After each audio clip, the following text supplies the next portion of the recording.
그동안 김호중에 대한 여러 의혹이 제기되었고 이와 관련한 논란이 많이 이루어졌습니다. 오늘은 이러한 사항을 종합하여 알아보겠습니다. 먼저 독일 유학에 관한 의혹입니다. 그는 독일 유학 시 당초 베를린 음대에 입학하여 학위를 딸 생각이었으나 목표를 바꾸어 실전을 통해 전문성을 키우는 길을 택했습니다. 그래서 성악 공부를 하면서 독일, 프랑스, 이탈리아 등 유럽과 일본에서 순회 공연을 하기도 했습니다. TV조선에서 주최한 내일은 미스터 트롯이 끝난 후 김호중은 각종 연예 프로그램에 출연하여 독일 유학 시절의 경험담을 털어놓았는데 이를 통해 그의 유학 시절이 순탄치 않았음을 엿볼 수 있습니다. 그는 박장대소라는 프로그램에서 독일 유학 시 마땅한 연습실이 없어서 냇가 등 야외에서 연습하기도 했다고 밝혔고, 또 다른 프로그램에서는 루마니아에서 온 실력이 출중한 성악가의 노래를 듣고 자신이 우물한 개구리였구나 라고 생각하였다고 하였습니다. 그리고 유학 생활이 경제적으로 어려웠을 뿐만 아니라 음악이 제대로 되지 않았던 때라든가 그리고 고향에 대한 향수로 많이 울었다고 합니다. 어찌 보면 아무리 성악에 대한 재능이 출중하다 하더라도 고등학교를 갓 졸업하고 홀로 외국에 나가서 공부한다는 것이 쉽지 않았을 것이라는 생각도 듭니다. 아무튼 그의 독일에서의 성악 공부는 그가 오늘날과 같은 훌륭한 음악가로 성장하는데 좋은 자양분이 되었다는 데는 의문의 여지가 없습니다. 이는 그가 독일에서 학위 취득을 위한 공부보다도 실기 위주로 공부한 것이 오히려 잘한 선택이었다는 것을 보여줍니다. 이와 같이 외국에 나가서 관련 분야를 공부하는 것이 유학이지 꼭 어떤 특정 대학에 입학하여 학위나 자격증을 따는 것만을 유학이라고 생각하는 것은 고정관념에 사로잡힌 것이라고 생각됩니다.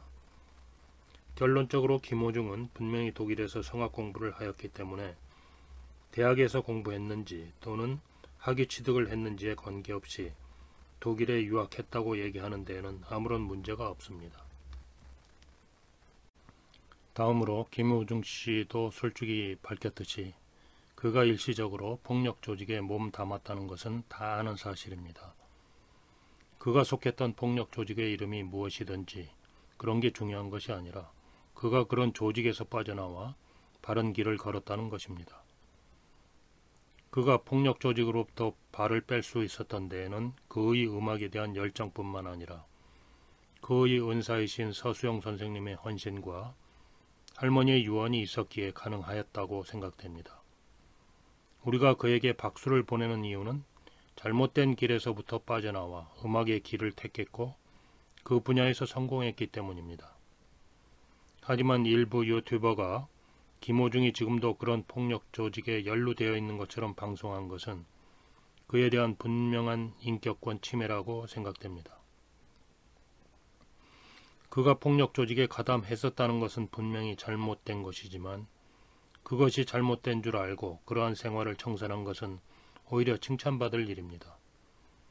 그리고 김호중의 고딩 파파로티로서의 성공 스토리를 영화화한 파파로티는 실제 김호중의 스토리와 전혀 다르다고 주장하는 것은 정말 어이가 없지 않습니까?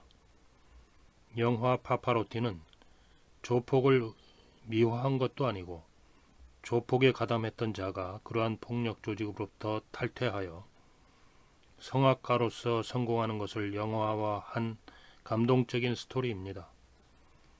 물론 영화이다 보니 재미를 더하기 위하여 실제보다 과장되거나 다소 다른 부분이 있겠지만 분명히 김호중의 인생 역정을 모멘텀으로 한 것임에 틀림이 없습니다. 셋째로 디바로티 김호중의 병역 관련 의혹입니다.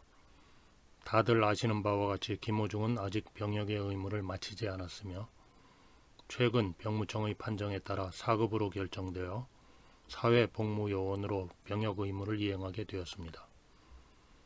최근 일각에서 그의 병역 관련 의혹을 제기하면서 병무청에서도 신체 검사를 통하여 엄밀한 심사를 거친 것으로 밝혀졌으며 불안정성 대관절 즉 발목 통증 등으로 현역 입영 대상에서 제외되었습니다. 그동안 수차례 입영을 연기하면서 편법적인 수단을 이용하였던 것처럼 주장하는 세력들이 있는데 합법적인 테두리 내에서 입영을 연기해왔기 때문에 아무런 문제가 없다는 것이 소속사와 김호중의 입장입니다.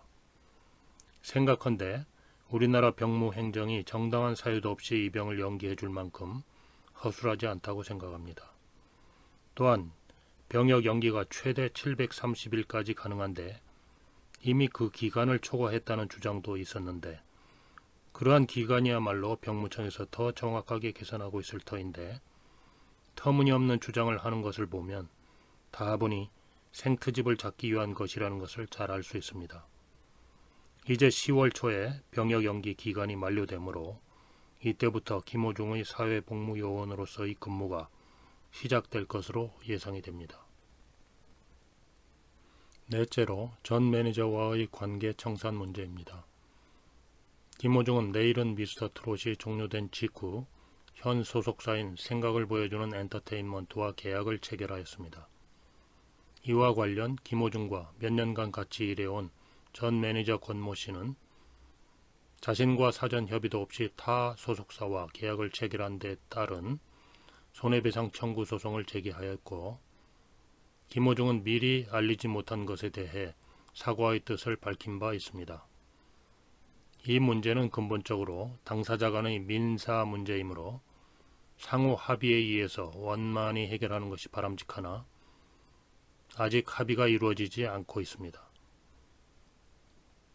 그렇더라도 재판 과정에서도 중재조정 절차가 있으므로 상호 소원했던 마음을 풀고 원만히 합의가 이루어지기를 기대해 봅니다. 김호중이 어려울 때 몇 년간 같이 일해왔으므로 줄 것은 주고 받을 것은 받아 서로의 관계를 깨끗이 정리하는 것이 아름다워 보일 것입니다. 이 외에도 김호중의 어머니가 팬들에게 구슬하기 위한 금품을 요구했다던가 김호중이 2010년 한양대학교에 재학 중일 때 제대로 적응하지 못했다던가 하는 얘기들이 있습니다. 김호중의 어머니가 보인 태도는 아들에게 충분히 누를 끼칠 만한 것이었는데 김호중은 이에 대해 어머니를 대신하여 사과한 바 있습니다. 한편 김호중은 2009년 SBS의 스타킹이라는 프로그램에 출연하여 성악가로서의 자질을 인정받음으로써 한양대학교 성악과에 특례로 입학하였습니다. 그러나 막상 입학 후 대학 생활에는 잘 적응하지 못하였는데 특례 입학이라는 것에 대한 주위의 눈총과 시기심을 이겨내기 어려웠던 것으로 생각됩니다. 그렇다 하더라도 그는 다른 학생들에게 피해를 주거나 수업에 방해가 되는 행동을 하지도 않았습니다. 그는 결국 2010년에 한양대학교를 자퇴하고 독일 유학기를 떠나게 된 것입니다. 이와 같이 김호중에 대한 각종 의혹은 근거가 없거나 악의적으로 부풀려진 면이 많습니다.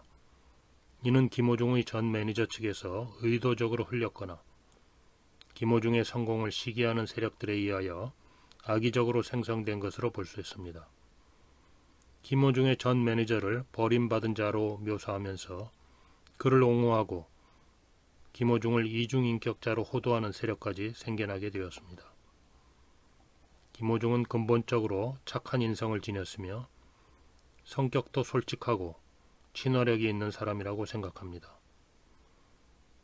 김호중과 소속사는 허위 사실을 유포하는 악의적 세력에 대하여는 단호히 대처하면서도 전 매니저와는 타협을 통해 문제를 해결하는 것이 바람직하다고 생각됩니다. 이제 김호중이 각종 논란으로 인한 마음의 부담을 떨쳐버리고 음악에만 전념하여 모두가 그의 천상의 목소리를 마음 편하게 감상할 수 있었으면 하는 바람입니다. 감사합니다. 공감하시면 구독과 좋아요 꾹 눌러주세요.